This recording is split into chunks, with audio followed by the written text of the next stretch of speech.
We have a very exciting event for you today. We have Oregon nonfiction writer Melissa Matthewson and Oregon poet Dale Champlin.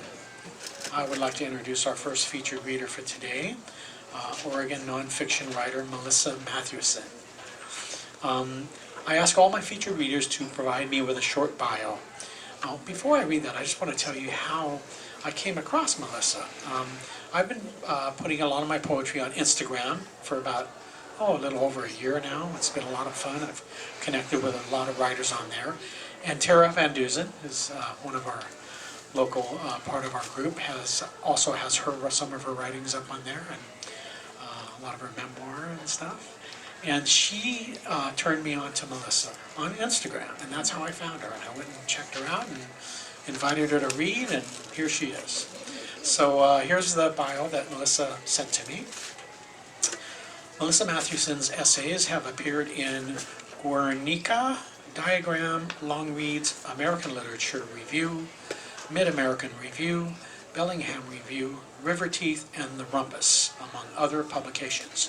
She has been awarded an AWP Intro Journals Award in Creative Nonfiction, as well as residencies and scholarships to Playa, Artsmith, Breadloaf Environmental Writers Conference, and Tin House. She holds degrees from the University of California, Santa Cruz, University of Montana, and the Vermont College of Fine Arts. Her first book of nonfiction, Tracing the Desire Line, was published in 2019 from Split Lip Press. She teaches media studies at Southern Oregon University. So with no further ado, please welcome Melissa Matthewson.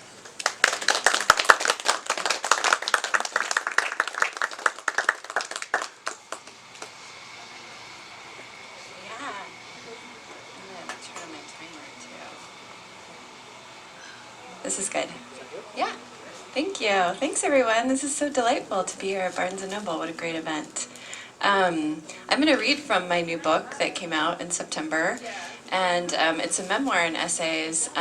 Since it is a family-friendly event, I'm going to stick to the content that fits our event. But it does follow, it is a memoir and essay, so it follows sort of my journey as the narrator, investigating identity, freedom, sexuality, and feminine desire within the container of a marriage. So much of it is placed in southwestern Oregon, and many of the chapters can kind of be read on their own. So I'm going to read a few selections, and I will just begin. So I'm going to read the second chapter first to begin. And it's just titled Of. We all want to belong, even if it's a small join, a collective something that we can say yes to, a family, a garage sale, a club like the Girl Scouts where you can ride bikes with bells and twinkle flags, worrying that you aren't going fast enough, or that your mother won't see you in all your ponytailed glory as you come pedaling around the corner on a day that is so far away it is hard now to remember. Or how to regard the deep ache of befriending girls who never liked you, the hard suffering of sleepover parties and donut breakfasts.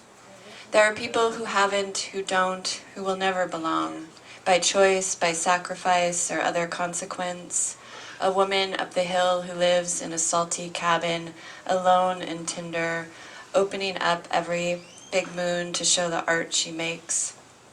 Or Valerio Rossetti, who lived in a cave for 22 years, carving his own chapel out of rock. Or Noah John Rondeau, who in the Appalachian Mountains wrote his journals in cipher. Or Despina Achladiotti, the Lady of Rho in Greece, living by the water for 40 years in a tiny house that must have trembled in ocean storms. How to disregard the longing for human connection, to be wanted. I don't understand this absence, this pushing away of want. To what did they belong? Blue water rippling under pinto stars, teepees and wood stacks, pots from sticks, rock gardens and rock walls, tipping trees, hungry birds, starry nights, desire unrequited, and an unbelievable silence, settled onto their shoulders, their backs, maybe their hands.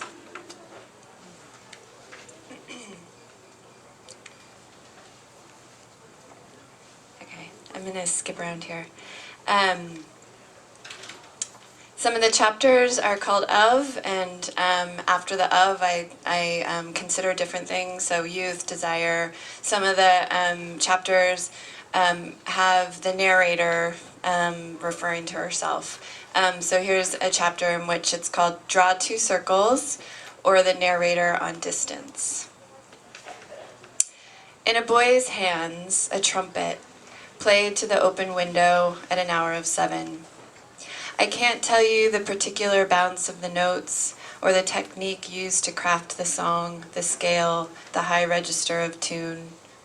All I know is the sound, the push of brass into the night, the wind of it really, that held me there on a narrow sidewalk in Vermont, a far stretch from my home, a place distanced, almost a memory.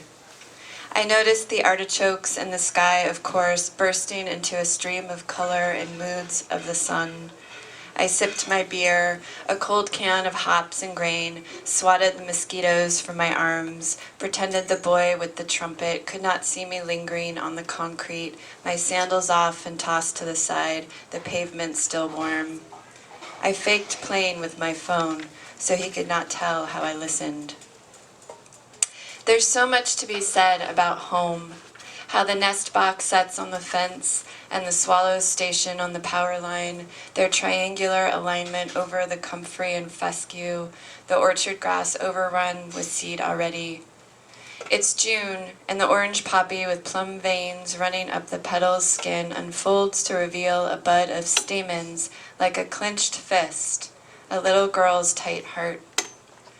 I walk around my yard, barefoot on the earth, watching for the thistles we don't weed. I have no boys with trumpets for neighbors. I have no song but the everyday sound. Wheels on gravel, children laughing, a tractor's distant rumble, the dog's last growl, all together a chorus important and worthy of remembering. During my visit, I returned to the trumpet house again and again over the coming days.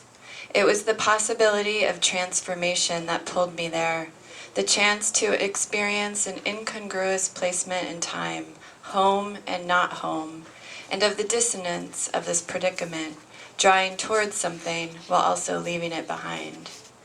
We must become two selves at once in places we don't know, while we reach for that one thing, whether trumpet or garden, which holds us together. I think to know something of this pull and tug, as well as the sound the trumpet boy made, the hesitation of the player as he learned his craft, the drawn-out tube of vibration, the hum, the buzz, the beauty of this funneled harmonic chrome. It's a consummation of melody I want to remember in times of dislocation. Standing there the second time, I wished to abandon my things to the sidewalk, walk up the bricked path and settle into the rocking chair beneath the window that faces the street. Watch the birds, sip, rock, listen while the children count up the field across the way with their soccer ball and youth, the house garden growing taller with dill, the fronds something like wild hair on strange people, and everything coming together into the pitch and slide of beat thrown by the boy inside, all brass, all high and low extension, all compensation to a fixed harmony and beauty of contrasts that almost, just almost, cannot be named.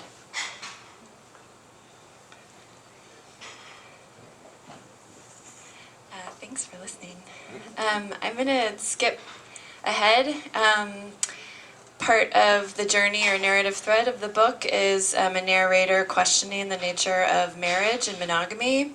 And at one point in the book, the narrator, myself, considers leaving her marriage. And so this is a chapter called 10 Ways to Leave. And it comes from the third person point of view. So I experiment a little bit here. So 10 ways to leave. 1. She could go out the back door and down through the yard, marked about in roses with hips and the overgrown grass, the juniper slope, the limestone soil, and past the jungle gym where the children play out their dreams of kings and queens and kingdoms ruled with swords, fire, dragons, and sometimes happy endings. 2. She hears a story one afternoon and can't forget the image of a woman walking the highway at night, alone, having left her husband, standing in the parking lot of a store where he has chosen smoke instead of love, and so she thinks she could leave with that same kind of drama, treading the turnpike while he watches her from a convenience store window, the road spread out before her like a long, strung-out piece of thread that will unravel the more you fuss with it, the more you tear at it with your fingers. 3.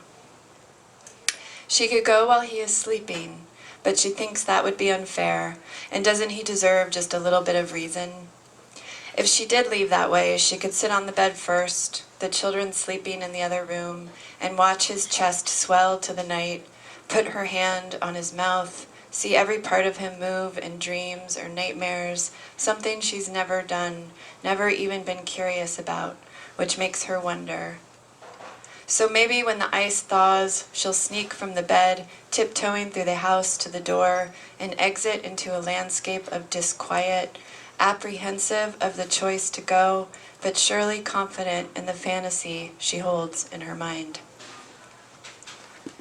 4. She left him once for Montana, driving up the North Highway and over the mountains into the snow, and that was it. She lived alone in a new place, and she thought this was life chosen well, but she missed him, remembering when they drank beer on porches while watching cars and bicycles and stars heavy with sky. She talked to her sheets at night, grabbing the pillow for his absence. 5.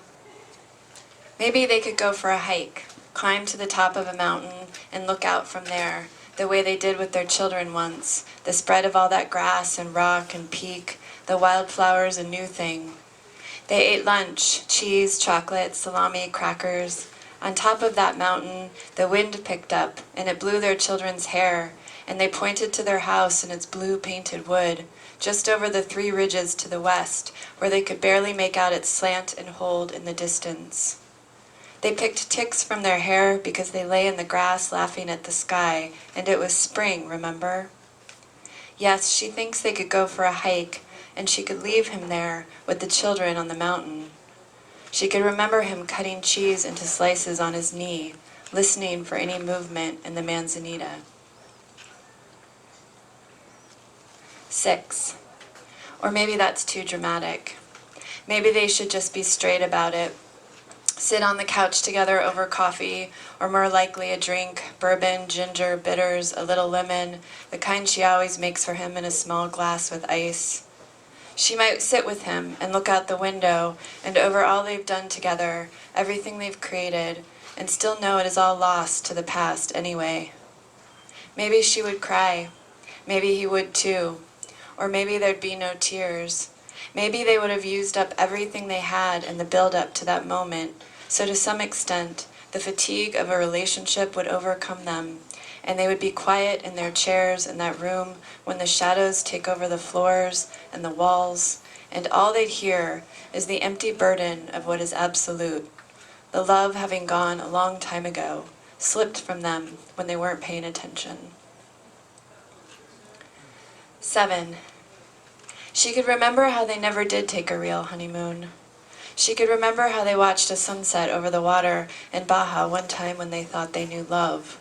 She could go like a butterfly, or the coyote they saw in a field, trotting in from a distance, and surely the postman would stop in his wagon if he came along.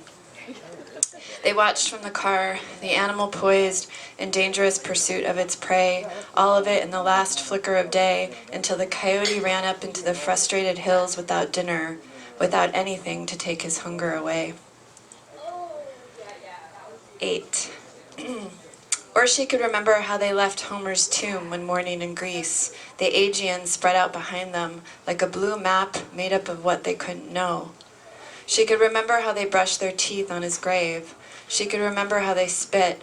She could remember how they held hands. She guesses that staying is a probability because of these memories, that story, those moments. She considers their weighted history over and over again, and really, she thinks the complicated details of leaving are the only things that keep her there still. It's the mechanics, she'll say. 9. She thinks about the train she once took through France, through Switzerland, through Spain. She rode the early rail and left him in Brussels, though she lingered in the entry to the hostel before she left, sat down on the couch, pulled him to her, let his head fall into her lap, their cheeks flushed from pints of beer. He walked her to the station through a storm, and when he left, she sat on the depot floor wishing for coffee, and one last night next to him in bed and in love. She can't recall that feeling now. She can't conjure it in this tired, cold place of leaving. 10. She could leave by writing the departure. Maybe that's the best way. There could be any number of scenes: stomping out of the restaurant, throwing her napkin on the floor, sneaking out through the window too late when another man waits in an idling car, running away as if in pursuit, chased by children or thieves, or in the car early in the morning with just the sprinklers and newspaper man. Or a surprise retreat when he returns from an errand, the house packed up or just her things packed up, the door slightly ajar, her coat waiting on the couch, hands fumbling with the zipper of her sweater or earrings. And she thinks perhaps this is the most obvious choice, the most conventional and unoriginal of all departures, the one and only way she can retreat and leave behind the safest thing she's ever had. This story that was never supposed to end in this way, at this point, in this now. Thank you.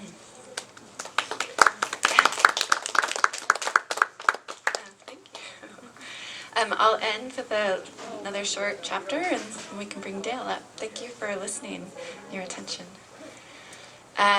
This is towards the end of the book. Home as it were. It won't be home any longer.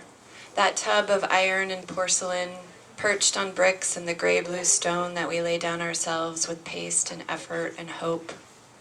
The children bathe with lavender and soap, boats too, plastic cups, little men with overalls, a tiny brush for their fingers I bought at a market in a city I don't remember.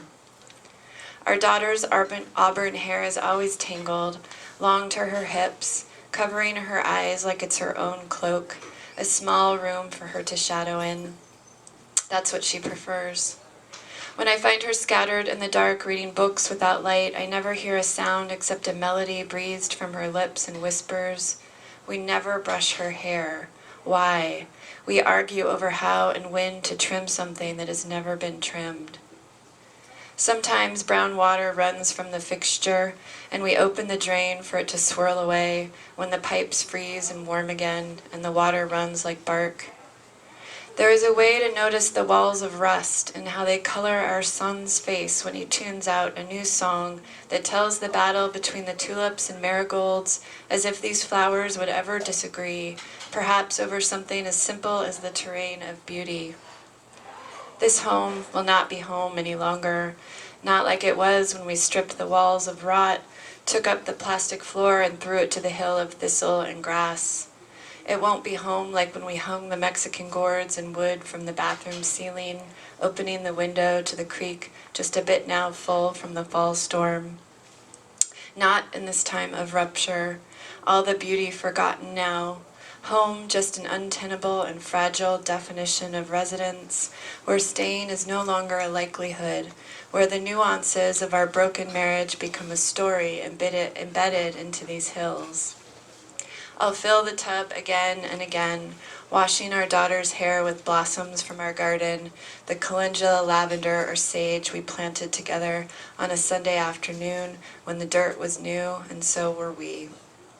I'll take the brush, smooth the hair down her back until it falls straight and plenty, with just the edges curled and a hint of apricot, maybe coconut, a scent that will linger as the day ends and the crickets start up and the shadows appear on the tile floor, all the strands of her hair finely tidy, smooth, without snarl, without knots.